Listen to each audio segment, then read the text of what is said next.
Tenant improvements. Permitting process for tenant improvements, also known as TIs. Therefore, businesses opening new locations or renovating existing ones. These are different than secondary suites, so don't confuse the two. If possible, contact us before signing any lease. This ensures the location qualifies for the type of business you want to open, minimizing any unforeseen construction costs. You can also go directly to the city and ask them if the type of business you want to open qualifies for the location you want to lease. For example, if by mistake you choose a property that is classified under a different use, this can require significant upgrades to the fire separations of the building. Besides that, here's a few steps to get started with a tenant improvement. Firstly, request the original drawings from the City Hall's building department. Find out what the previous use of the space was. Define your scope of work. Please include how many employees and customers there will be at a time. This helps us determine what the code requires. For example, the more people, the more exit capacity requirement, and potentially more bathrooms. You'll need a layout sketch showing all the desks, all seats, all tables, and any other furniture. This is crucial for meeting the code's travel distance and fire safety requirement. The typical professional you need for tenant improvement is a mechanical engineer to provide proper heating and air circulation throughout the unit, and a structural engineer if you're modifying any load-bearing wall. Or maybe you're building a mezzanine or a second floor, or you're adding any shelving over 8 feet tall. If you're adding some extra square footage or changing the business type, we'll have to look at parking, as this can affect the requirements.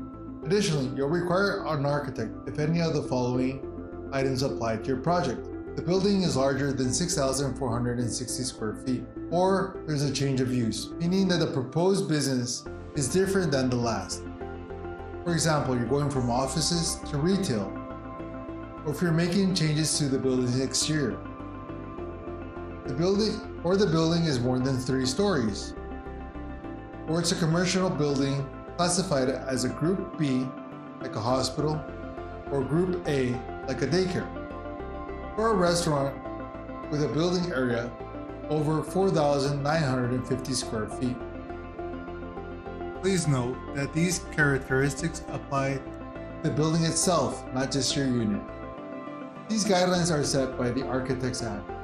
You can obtain more information by visiting aibc.ca. Put the link in the video description. Don't worry, if you need an architect, while we don't have a BC registered architect in-house, we collaborate closely with one to ensure all your project needs are met. Let's look at as-built measuring and why it matters.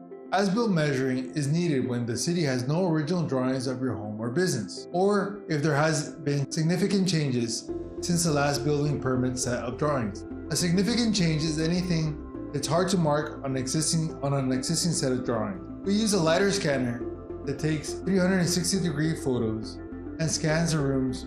This method is efficient, reducing what used to take me 8 hours to do down just to 3. It also minimizes human error. Please note, as-built measuring is different from a land survey.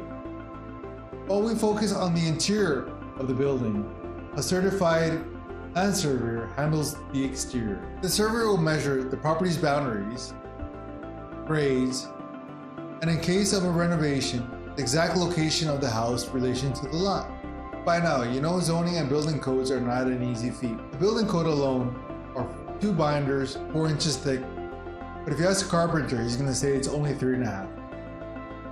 Don't try to tackle this on your own. Leave it to the experts. We offer a feasibility study for every project because each one is unique and needs to have a tailored approach. Whether you're a homeowner, business owner, or contractor, we're here to make sure your project runs smoothly from start to finish. Now let's conclude the presentation with 5 frequently most asked questions. 1. Do I need an architect? In most cases for residential renovations or custom homes, you don't need an architect. Unless your proposal has more than 5 dwellings. For TIs, sometimes as dictated by the Architect Institute of British Columbia, which is covered earlier in this video. 2. Can a designer request the original drawings on my behalf? Yes, but the designer needs to prove that they have authorization from the owner. 3. Can the designer apply for the permit on my behalf? Yes, but the designer needs to be listed as the agent for your project, which means they will be responsible throughout the entire process. For both legal and practical reasons, it's usually better for the owner or contractor to apply for the building permit, as they're involved in the project from start to finish. 4. After applying for the permit, how long will it take for me to get my permit?